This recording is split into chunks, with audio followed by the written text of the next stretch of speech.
If your balls could have feels, they would be punched in this week's episode of Violet Evergarden.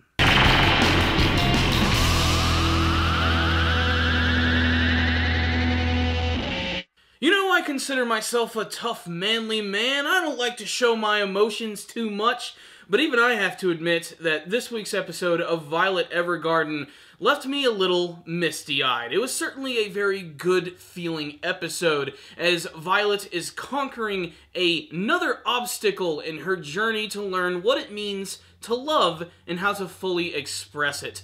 At first glance, this just seemed like another by-the-numbers episode of Violet Evergarden. She meets someone who has a unique problem, which relates to her inability to communicate with people. She shows a side of her we've never seen before, which ultimately leads to a good-feeling ending. And yeah, we do get that, but we also have a really nice cliffhanger on this episode, when we get to see Violet having a very tense confrontation with Gilbert's brother, who's not too happy to actually see her.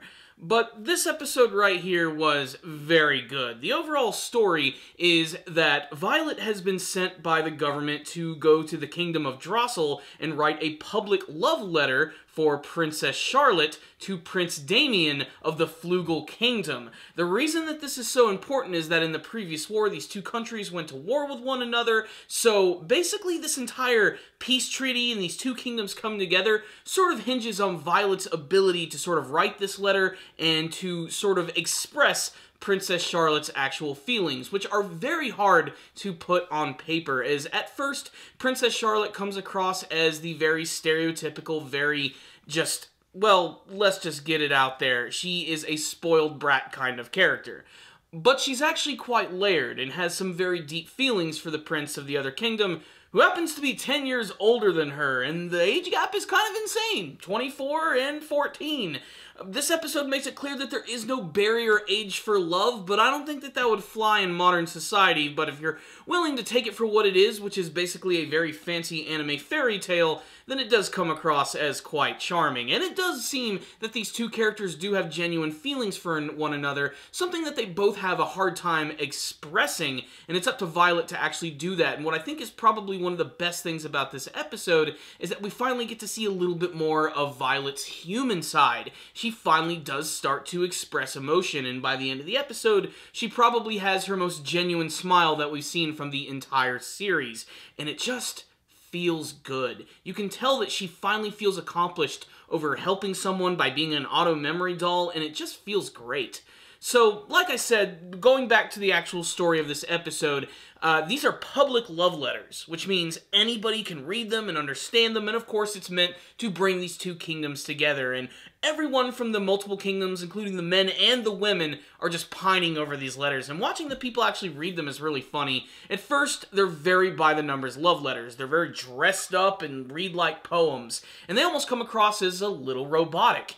It isn't until Princess Charlotte actually wants to talk to Violet as an actual person and not as a princess where things start to get really interesting, as this is when Charlotte starts to write her very own personal letters to the prince. And the reason that this is all done is because the prince also has a doll who's writing letters for him, and it just happens to be someone that Violet knows. It's not revealed until the end of the episode, but it's pretty obvious when you actually think about it, but it's a really nice twist on this week's episode. So the rest of the episode follows Princess Charlotte as she is writing letters back and forth to Prince Damien, recalling the one night that she saw him. She's only seen him once and she's completely infatuated with him, but it was a moment that changed her life forever because everyone sort of treats her like a doll, so to speak, which of course is a great parallel to Violet's story as well. She's prim, she's proper, she's on a freaking schedule. No one treats her like a human, except for that one time she met Prince Damien in the garden. And it was a moment that she'll never forget. It was night, the moon was out, and she fell in love. She loved it because she was treated like a normal human, and not just a governmental figure. It was a pretty important moment for her, and it's what drives her to finally start writing to Damien, and it's actually a really natural thing where they start to admit each other's faults, saying that maybe they're not necessarily perfect for one another, maybe they're not mature enough to actually do this, but in doing this, they actually reveal their true personalities, their feelings for one another, and they realize that they are just normal people who happen to care for one another, and it's all because of Violet. And it all ends with the two characters being reunited in the place where they met in the garden, with Damien proclaiming that he loves her and he wants to marry her. And it all ends with a big wedding scene that we don't really get to see, but most of the impact comes from the fact that Violet just finally truly expressed someone's love for the very first time, and you can see that has a massive impact on her. She doesn't say it out loud. She's not that type of character to do that. But the expression on her face at the end, you can tell that she's finally starting to get it. It's just a great feeling thing, and it ends the episode in such a great way. But no, they give us more. We had that final scene where they finally arrive back in town, and Gilbert's brother's there looking as douchey as ever, and we get some big reveals about Violet. Apparently when he found her and brought her aboard his ship, she went all berserk and just killed like most of his comrades in a super bloody massacre.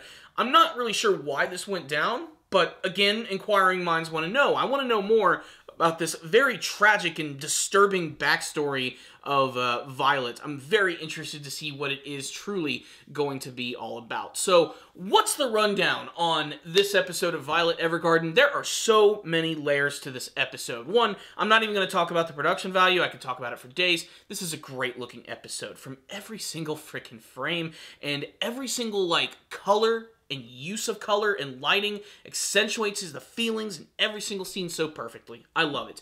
The character of Princess Charlotte, you know, immediately when I was introduced to her, my first thought is, oh, this chick's gonna get really annoying. And she was kind of annoying for the first half of the episode, but when she finally decided to shed her personality and show who she truly was as a person, it was a watershed moment for both her and Violet. And I loved the parallel between these two characters. Violet is very robotic.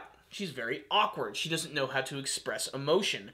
We have a character whose emotions are suppressed, and she simply just wants to express them all the time. She herself, like Violet, is very much a doll, a construct for these people. It's very intriguing, to say the least. I really loved seeing that, and you know, like I said, that's kind of been the part of the course for Violet Evergarden, where she meets someone with a similar problem or a character trait, something that can build upon hers or expand upon it in some way. But this one felt like the most important one that we've actually seen from the series thus far. That and the fact that Princess Charlotte herself has another interesting relationship with her caretaker, Alberta, who is like the head honcho of this house. She's like the lead maid, the handmaiden. She does all the big stuff, and she's basically the real mother to Charlotte. It's funny because they mention her parents multiple times.